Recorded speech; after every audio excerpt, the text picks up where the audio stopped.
शिव के भक्त को भय कैसा। सावन का महीना व्रत और पूजा का महीना है। इन दिनों कई तरीके से शिव शंकर की पूजा होती है। शिव एक अद्भुत प्रतीक हैं जिन्हें भारतीयों ने खोजा है।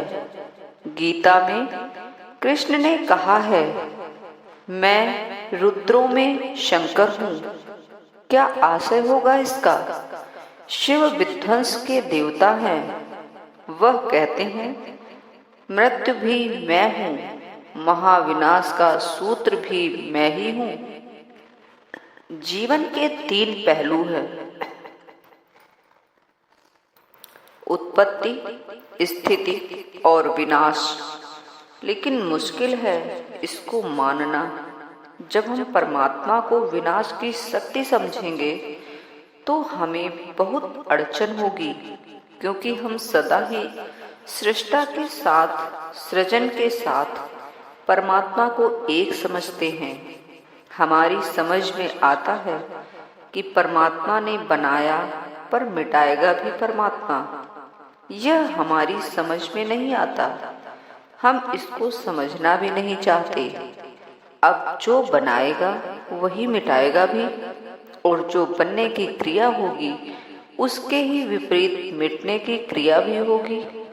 बनना और मिटना, सृजन और संहार एक ही प्रक्रिया के अंग होंगे। समस्त सृजन विनाश को पैदा करेगा और समस्त विनाश नए सृजन को जन्म देगा। इसलिए कृष्ण अर्जुन से यह कहते हैं कि विनाश से तुम परेशान और पीड़ित मत हो। मृत्यु भी तुमको भयभीत ना करे। तुम मृत्यु के भी मुझे देख सकते हो, क्योंकि विनाश की अंतिम शक्ति भी मैं ही हूँ। अर्जुन के माध्यम से वह हम सबको कह रहे हैं कि मृत्यु से डरना मत, वह जीवन का ही अंग है। सच तो यह है कि मृत्यु को समझे बिना जीवन को समझा ही नहीं जा सकता।